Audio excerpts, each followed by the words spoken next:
বন্ধুরা আজকের আমার ভিডিওর বিষয়বস্তু হলো গাঁদা গাছের অক্টোবর মাসের পরিচর্যা। আজকের ভিডিওতে দেখাবো ইনকা গাঁদা গাছের প্রতিস্থাপন এবং দেশি গাঁদা গাছের পরিচর্যা খাবার প্রয়োগ।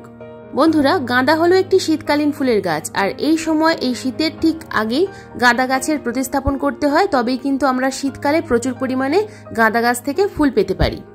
দেশীয় গাঁদা গাছ নিয়ে এর আগে কিন্তু আমি দুটো ভিডিও দিয়েছি, দেশীয় গাঁদা গাছ কিভাবে প্রতিস্থাপন করতে হবে, কিভাবে পরিচর্যা করতে হবে। তাছাড়া এই অক্টোবর মাসে আজকের এই ভিডিওতে দেখাবো যে অক্টোবর মাসে আমরা কি খাবার দেশীয় গাঁদা গাছে প্রয়োগ করব। দেশীয় গাঁদা ছাড়াও কিন্তু আমরা ইনকা গাঁদা টবে প্রতিস্থাপন করি, টবের জন্য কিন্তু ইনকা গাঁদা খুব ভালো। দেশীয় গাঁদা আমরা জমিতে প্রতিস্থাপন করতে পারি এবং টবেও প্রতিস্থাপন করতে পারি, তবে ইনকা গাঁদা বিশেষত আমরা টবেই প্রতিস্থাপন করি। যদি জমিতে জায়গা থাকে তো জমিতেও প্রতিস্থাপন করা যায় ইনকা গাঁদা, কিন্তু টবে আমরা কিভাবে মাটি তৈরি করে ইনকা গাঁদা প্রতিস্থাপন করব সেটাই দেখাবো আজকের এই ভিডিওতে। গাঁদা গাছ যদি বাগানে করতে চাও তাহলে আজকের এই ভিডিওটা কিন্তু অবশ্যই মনোযোগ দিয়ে দেখতে হবে, একটু স্কিপ করো না বন্ধুরা, স্কিপ করলে কিন্তু অনেক কিছুই মিস করে ফেলবে। নমস্কার, আমি লাবণী, আমার বাগানে তোমাদের সবাইকে জানাই স্বাগত। বন্ধুরা ভিডিও শুরুতেই বলবো গাঁদা গাছ আমরা কিভাবে প্রতিস্থাপন করতে পারি। যদি তোমাদের বাগানে মাদার প্ল্যান্ট থেকে থাকে গাঁদা গাছের, তাহলে সেই ডাল থেকে তোমরা কিন্তু খুব সহজেই নতুন চারা গাছ তৈরি করে নিতে পারবে। নার্সারি থেকে গাঁদা গাছের চারা কেনার প্রয়োজন পড়বে না। আমার বাগানে যেহেতু মাদার প্ল্যান্ট ছিল সেই কারণে আমি কিন্তু কোকোপিটের মধ্যে এইভাবে ডাল প্রতিস্থাপন করে রেখেছিলাম, তো খুব সহজেই কিন্তু চারা গাছ তৈরি হয়ে গেছে। তো আগের ভিডিওগুলোতে আমি কিন্তু খুব ভালোভাবে দেখিয়েছি যে কিভাবে চারা গাছ তৈরি করতে হয়। যদি সেই ভিডিও দেখে না থাকো তাহলে আমি ডেসক্রিপশন বক্সে লিংক দিয়ে রাখবো, তোমরা চাইলে অবশ্যই কিন্তু সেই ভিডিওগুলো দেখে নিতে পারো। শুধুমাত্র একটা ছোট্ট ডাল কোকোপিটের মধ্যে প্রতিস্থাপন করে রাখলেই কিন্তু এই ধরনের সুন্দর সুন্দর চারা গাছ তোমরা প্রচুর পরিমাণে তৈরি করে নিতে পারবে। বন্ধুরা এবার আসি আমরা ইনকা গাঁদা নার্সারি থেকে কিনে এনে কিভাবে প্রতিস্থাপন করব। তো এখানে দেখছো 10টা চারা গাছ আছে, আমি নার্সারি থেকে কিনে এনেছি। তো চারা গাছগুলো আনার সঙ্গে সঙ্গে একটু ঝিমিয়ে গেছে, তো প্রতিস্থাপন করার পরেই আবার কিন্তু সতেজ হয়ে যাবে। তো দেখো ছোট ছোট চারা গাছ 10টা আছে এখানে, তো 10টা চারা গাছের জন্য আমি কিন্তু 10টা টব নিয়েছি। যেহেতু ছোট ছোট চারা গাছ সেই কারণে আমি ছোট ছোট টব নিয়েছি। টবগুলোর সাইজ কিন্তু একদম ছোট, 4 ইঞ্চি মাটির টব। তোমরা চাইলে এখানে কিন্তু ছোট প্লাস্টিকের টবও ইউজ করতে পারো, মাটির টব হলে কিন্তু গাছ ভালো হয়, তো প্লাস্টিকের টবও ইউজ করতে পারো। তো 4 ইঞ্চি টব কেন নিয়েছি, কারণ ছোট গাঁদা গাছ যে কোনো ছোট চারা গাছের জন্য ছোট টব কিন্তু নির্বাচন করতে হবে। এই ইনকা গাঁদা প্রতিস্থাপন করার জন্য কিভাবে আমরা মাটি তৈরি করব, এখানে দেখছো সামনেই আছে মাটি। তো এই যে টবগুলো আমি নিয়েছি গাছ প্রতিস্থাপন করার জন্য, সেই টব মেপেই আমি কিন্তু 5 বার মেপে নিয়েছি মাটিটা। তো এই মাটি আমি 5 ভাগ নিয়ে নিয়েছি, অর্থাৎ 50% নিয়েছি মাটি। এরপর নিয়েছি আমি কম্পোস্ট, এটা নিয়েছি আমি গোবর সার। তো গোবর সার আমি একই টব মেপে 4 বার মেপে নিয়েছি, তো অর্থাৎ নিয়ে নিলাম আমি 40%। তো 40% কম্পোস্ট, 50% নিয়েছি আমি মাটি। তো মাটিটা আমি খুব ভালোভাবে কিন্তু চেলে নিয়েছি, ঝুরঝুরে মাটি প্রয়োজন। তো এরপর যেটা নিয়েছি সেটা হলো 10% বালি।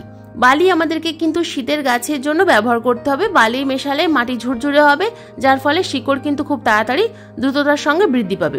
তো এখানে দেখছো লাল বালি রেখেছি আমি, এই লাল বালি নিয়ে নিয়েছি আমি একটা টব মেপে, একটাই টবে বালি নিয়েছি, অর্থাৎ 10% নিয়েছি আমি বালি। তো এই 3টে উপাদান একসাথে মিশিয়ে কিন্তু আমাদেরকে একটা মাটি রেডি করতে হবে শীতের গাছের জন্য।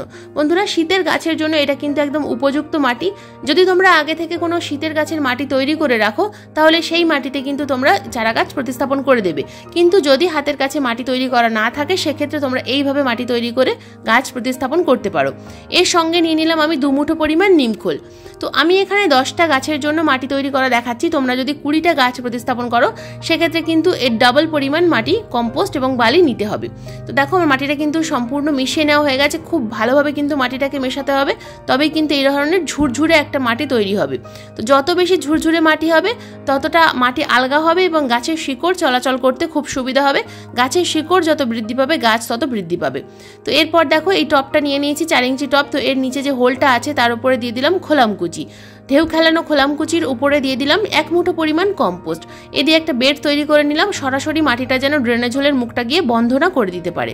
তো এরপর দিয়ে দিচ্ছি আমি উপর থেকে 2 মুঠো পরিমাণ মাটি। তো 2 মুঠো পরিমাণ মিডিয়া ভরে দেওয়ার পর যে ছোট্ট চারা গাছটা আছে সেই ছোট্ট চারা গাছটা এখানে কিন্তু আমি ঠিক মিডিল বরাবর প্রতিস্থাপন করে দেবো। তো এইভাবে তোমরা কিন্তু তোমাদের বাগানে ইনকা গাঁদার চারা প্রতিস্থাপন করবে। তবে আমি এখানে যে চারাটা এনেছি এটা থাম পটের মধ্যে ছিল না, সরাসরি কিন্তু এটা চাটি থেকে তুলে দিয়েছে নার্সারি থেকে। তো যে কারণে থামপট নেই, তো তোমরা যদি থামপট সহ নিয়ে আসো তাহলে থামপট থেকে বার করে তারপর কিন্তু গাছটাকে প্রতিস্থাপন করবে ঠিক এই পদ্ধতিতে। তো গাছ প্রতিস্থাপন করার পর আমি গাছে দিয়ে দিলাম ভরপুর মাত্রায় জল। এরপর ছায়া জায়গায় রেখে দেবো, যতক্ষণ পর্যন্ত না সতেজ হবে ততক্ষণ আমি কিন্তু রোদ্দুরে দেবো না। অন্তত 3 থেকে 4 দিন আমাদেরকে কিন্তু ছায়া জায়গায় রাখতে হবে এবং প্রতিদিন অল্প অল্প জল প্রয়োগ করতে হবে। বন্ধুরা, এবার আসি দেশীয় গাঁদা গাছে আমরা অক্টোবর মাসে কিভাবে পরিচর্যা করব, কি খাবার প্রয়োগ করব, তাছাড়া কয়েকটা পরিচর্যার টিপস বলবো, যে টিপসগুলো ফলো করলে তোমরা কিন্তু খুব সহজেই তোমাদের বাগানের দেশীয় গাঁদা গাছ থেকে প্রচুর পরিমাণে ফুল পেতে পারো। দেশীয় গাঁদা গাছ আমরা মূলত বসাই পুজোর কাজের জন্য, পুজোতে প্রচুর ফুল লাগে। তো দেশীয় গাঁদা গাছ যদি তোমরা বাগানে প্রতিস্থাপন করো তাহলে কিন্তু পুজোর ফুলের আর কখনো অভাব হবে না। নার্সারিতে এই সময় যেমন ইনকা গাঁদা গাছের চারা পাওয়া যায়, ঠিক তেমনই কিন্তু দেশীয় গাঁদা গাছেরও চারা পাওয়া যায়। তাই তোমরা এই দেশীয় গাঁদা গাছের চারা কিনে এনেও কিন্তু টবে প্রতিস্থাপন করতে পারো। বন্ধুরা, প্রথমেই বলবো গাঁদা গাছের পরিচর্যার কেয়ার টিপস নাম্বার 1। গাঁদা গাছ শীতকালীন গাছ, তাই শীতকালের প্রচুর পরিমাণে রোদ্দুরের প্রয়োজন। তাই গাঁদা গাছকে কিন্তু ফুল সানলাইটের মধ্যে রাখতে হবে, সারাদিন যেন এই গাঁদা গাছগুলো ফুল সানলাইটের মধ্যে থাকে এই ব্যবস্থাটা তোমাদের করতে হবে, তবেই কিন্তু এই গাছগুলোকে তোমরা বুশি করতে পারবে। এরপর কেয়ার টিপস নাম্বার 2, গাঁদা গাছের মাটি যেন সবসময় ময়েশ্চার থাকে এই বিষয়টা লক্ষ্য করতে হবে। এখন যেহেতু রোদ্দুর প্রচণ্ড পরিমাণে রোদ্দুর আছে, সেই কারণে আমাদেরকে কিন্তু দুবেলা জল প্রয়োগ করতে হবে। যদি প্রয়োজন হয় তাহলে দুবেলা দেবে, যদি মনে হয় যে রোদ্দুর খুব একটা গাছ পাচ্ছে না তাহলে একবার জল প্রয়োগ করবে। মাটিটা যেন সবসময় ময়েশ্চার থাকে, টবের মাটি যেন কখনো ফেটে না যায়, তবেই কিন্তু গাঁদা গাছের ভালো বৃদ্ধি হবে, না হলে গাঁদা গাছ কিন্তু ঝিমিয়ে যাবে। কেয়ার টিপস নাম্বার 3, বন্ধুরা, আমাদের টবের মাটিতে যদি প্রচুর পরিমাণে আগাছা তৈরি হয় সেই আগাছাগুলোকে কিন্তু তুলে ফেলতে হবে। আগাছা একেবারেই রাখা চলবে না, আগাছা থাকলে গাছের খাবার কিন্তু ভাগ বসাবে, গাঁদা গাছের বৃদ্ধি থমকে যাবে। কেয়ার টিপস নাম্বার 4, বন্ধুরা, এই সময় কিন্তু গাঁদা গাছের পাতায় প্রচুর পরিমাণে ফাঙ্গাস লাগার আক্রমণ হবে, তাছাড়া গাছের পাতা কুঁকড়ে যাওয়ার সমস্যা হবে, পাতায় ছোট ছোট সাদা সাদা স্পট আসবে। তো এগুলো কেন হয়? এগুলো বিভিন্ন মাইক্রোনিউট্রিয়েন্টসের অভাবে হয়, পোকামাকড়ের জন্য হয় বা ফাঙ্গাসের কারণে হয়। তো এই সময় আমাদেরকে কিন্তু প্রতি সপ্তাহে একবার করে ফাঙ্গিসাইড প্রয়োগ করতে হবে। ফাঙ্গিসাইড প্রয়োগ করার পর 3 থেকে 4 দিন পর যে কোনো কীটনাশক গাছে প্রয়োগ করতে হবে এবং ঠিক তার 3 থেকে 4 দিন পর গাছে যে কোনো মাইক্রোনিউট্রিয়েন্টস প্রয়োগ করতে হবে। তো যে কোনো ফাঙ্গিসাইড তোমরা স্যাপ ফাঙ্গিসাইড ইউজ করতে পারো, অথবা তোমরা রিডোমিল গোল্ড ফাঙ্গিসাইড ইউজ করতে পারো, অথবা কোনো কপার বেস ফাঙ্গিসাইড ইউজ করতে পারো। তাছাড়া গাছে কিন্তু কাকা কীটনাশক, জৈব কীটনাশক কাকা অথবা নিম তেল প্রয়োগ করতে পারো। আর মাইক্রোনিউট্রিয়েন্টস হিসেবে তোমরা বায়োভিটা এক্স অথবা সাগরিকা প্রয়োগ করতে পারো, যে কোনো সিউইড এক্সট্র্যাক্ট। এই 3টে যে কটা নাম বললাম এগুলো যদি তোমরা প্রয়োগ করতে পারো, গাঁদা গাছ নিয়ে কিন্তু আর কখনো কোনো সমস্যা হবে না। বন্ধুরা, কেয়ার টিপস নাম্বার 5, গাঁদা গাছের পিঞ্চিং। গাঁদা গাছের পিঞ্চিংটা হলো আসল। গাঁদা গাছকে বুশি করার জন্য, ঝোপালো করার জন্য গাঁদা গাছকে কিন্তু অল টাইম আমাদেরকে পিঞ্চিং করতে হবে। তো কিভাবে পিঞ্চিং করছে একটু দেখে নাও। ছোট্ট যে 2টো পাতা, মাথার ডগার পাতাটা আমরা কিন্তু হাতের সাহায্যে এভাবে কেটে দেবো। তো এইভাবে যদি তোমরা গাছের পাতার ডগায় এইভাবে কাটতে পারো তাহলে কিন্তু খুব সহজেই গাঁদা গাছকে বুশি তৈরি করা যায়। ঠিক চন্দ্রমল্লিকা গাছে আমরা যেভাবে পিঞ্চিং করে থাকি ঠিক একই পদ্ধতি এই গাঁদা গাছেরও পিঞ্চিং করতে হবে। ইনকা গাঁদা গাছ যে প্রতিস্থাপন করা দেখালাম, ইনকা গাঁদা গাছ যখন একটু সামান্য বড় হবে ইনকা গাঁদা গাছেও কিন্তু তোমরা পিঞ্চিং করতে পারো, তাহলেও কিন্তু ইনকা গাঁদা গাছ খুব তাড়াতাড়ি বসি তৈরি করা যাবে। বন্ধুরা, এবার বলবো দেশীয় গাঁদা গাছে আমরা কি খাবার প্রয়োগ করব। তো খাবার প্রয়োগ করার আগে টবের মাটিটা আমাদেরকে হালকা করে কিন্তু খুশে দিতে হবে, খুব হালকা করে খুঁজতে হবে, কারণ গাঁদা গাছের ফিডার রুট খুব উপরের দিকে থাকে, খুব বেশি খোসার দরকার নেই, সামান্য পরিমাণ খুশে দিলেই হবে। খুব বেশি খুঁজতে গেলে কিন্তু অতিরিক্ত রুট কেটে যাবে। তো সামান্য পরিমাণ নিড়ানির সাহায্যে ভাবে খুশে দিলে টবের মাটিটা আলগা থাকবে এবং গাছের রুট চলাচল করতে সুবিধা হবে, গাছটা তাড়াতাড়ি বৃদ্ধি পাবে। বন্ধুরা, মাটি আমার ভালোভাবে খোসা হয়ে গেছে, প্রত্যেকটা টবের মাটি এইভাবে খুশে দেবো খাবার প্রয়োগ করার আগে। আজকের আমি এই গাছে একটা লিকুইড খাবার প্রয়োগ করব, কিন্তু তার আগে 2টো শুকনো খাবার প্রয়োগ করব। যে 2টো খাবার প্রয়োগ করলে টবের মাটিটাও আলগা থাকবে এবং গাছ খুব সুন্দর সবুজ থাকবে। প্রথমে যে খাবারটা নিয়েছি সেটা হলো কম্পোস্ট। বন্ধুরা, প্রতি মাসে 2বার করে এরকম 2 মুঠো পরিমাণ করে কম্পোস্ট যদি তোমরা গাছের টবের মাটিতে প্রয়োগ করতে পারো তাহলে গাছে কিন্তু কখনোই খাবারের অভাব থাকে না। তার কারণ কম্পোস্ট হলো একটা স্লো রিলিজ ফার্টিলাইজার। কম্পোস্ট যদি আমরা গাছে টবের মাটিতে অল টাইম দিতে থাকি তাহলে গাছ সবসময় সবুজ ও সতেজ থাকে। এরপর যে উপাদানটা দেব সেটা হলো নিমখোল। বন্ধুরা, গাঁদা গাছের টবের মাটিতে প্রচুর পরিমাণে পোকামাকড়ের আক্রমণ হয়, যে কারণে আমাদের গাঁদা গাছগুলো হঠাৎ করেই ঝিমিয়ে গিয়ে মারা যায়। তাই নিমখোল যদি আমরা প্রত্যেক মাসে 2বার করে এরকম 1 চামচ করে এক একটা টবে প্রয়োগ করতে পারি তাহলে টবের মাটিতে নিমাটোডের আক্রমণ হবে না, কোনো রকম কোনো ব্যাকটেরিয়ার আক্রমণ হবে না। এরপর একটা লিকুইড খাবার আমরা গাছে প্রয়োগ করবো এই 2টো খাবার প্রয়োগ করার পরেই।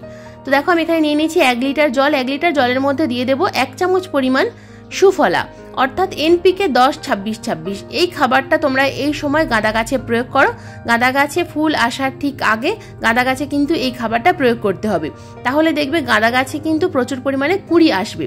তো এনপিকে 10-26-26 1 চামচ পরিমাণ আমি জলে গুলে টবের মাটিতে প্রয়োগ করব। জলে গুলে প্রয়োগ করলে কিন্তু গাছের রেজাল্টটা খুব তাড়াতাড়ি দেখা যায়। তো 1 চামচ খুব ভালোভাবে আমি মিশিয়ে নিলাম এবং 10 মিনিট মতো এইভাবে রেখে দেবো। তারপর আমরা গাছে প্রয়োগ করব। তো গাছে প্রয়োগ করার আগে আরেকবার চামচ দিয়ে খুব ভালোভাবে নেড়ে নিতে হবে, না হলে নিচের দিকে কিন্তু খাবারটা জমে যেতে পারে। তো এবার দেখে নাও কতটা পরিমাণ করে আমি খাবার টবের মাটিতে প্রয়োগ করব। তো যেহেতু আমার এই প্লাস্টিকের টবগুলো 10 ইঞ্চি সাইজ, তো একটা 10 ইঞ্চি সাইজের টবে আমি কিন্তু 2 গ্লাস পরিমাণ করে প্রয়োগ করব। এই একটা অনুষ্ঠান বাড়ির গ্লাসে 200 ml করে জল থাকে, তো এই গ্লাসের 2 গ্লাস করে জল আমি কিন্তু খাবার আমি টবের মাটিতে প্রয়োগ করছি। প্রত্যেকটা গাছে প্রয়োগ করতে হবে। যদি টবের সাইজ ছোট হয় তাহলে 1 গ্লাস পরিমাণ প্রয়োগ করবে, আর যদি টবের সাইজ বড় হয় সেক্ষেত্রে তোমরা 2.5 গ্লাস পরিমাণ প্রয়োগ করতে পারো। তবে এই ধরনের টবগুলোতে কিন্তু 2 গ্লাস করেই প্রয়োগ করতে হবে। বন্ধুরা, যদি তোমাদের বাগানে এখনো পর্যন্ত গাঁদা গাছের প্রতিস্থাপন করে না থাকো তাহলে অবশ্যই এই সময় নার্সারিতে গিয়ে গাঁদা গাছ সংগ্রহ করো এবং গাঁদা গাছ আমি যেভাবে দেখালাম এইভাবে প্রতিস্থাপন করো। আর আমি যেভাবে পরিচর্যা দেখাই এইভাবে যদি পরিচর্যা করতে পারো তাহলে তোমাদের বাগানে কিন্তু প্রচুর পরিমাণে গাঁদা ফুল ফুটবে। বন্ধুরা, আজকের ভিডিও এই পর্যন্তই। আজকের এই ভিডিওটা তোমাদের কেমন লাগলো অবশ্যই কমেন্ট করে জানাবে। যদি কোনো প্রশ্ন থাকে অবশ্যই কমেন্ট বক্সে কমেন্ট করবে, আমি যথাযথ উত্তর দেওয়ার চেষ্টা করব। আজকের এই ভিডিওটা যদি তোমাদের ভালো লেগে থাকে তো একটা লাইক করো, শেয়ার করো, হাইপ করো। চ্যানেলে নতুন বন্ধু হয়ে থাকলে চ্যানেলটাকে সাবস্ক্রাইব করে পাশের বেল আইকনটা প্রেস করে দিও এইরকম নিত্য নতুন বাগান সংক্রান্ত ভিডিও দেখার জন্য। কারণ এইরকম নিত্য নতুন বাগান সংক্রান্ত ভিডিও কিন্তু আমি প্রত্যেক দিন ঠিক সন্ধ্যা 6টার সময় আপলোড করে থাকি। ভিডিও আপলোড করার সঙ্গে সঙ্গে তোমাদের মোবাইল স্ক্রিনে এবং কম্পিউটার স্ক্রিনে ভিডিও নোটিফিকেশন পৌঁছে যাবে। বন্ধুরা, আজকের এই ভিডিওটা সম্পূর্ণ মনোযোগ দিয়ে দেখার জন্য তোমাদের সবাইকে জানাই অসংখ্য অসংখ্য ধন্যবাদ।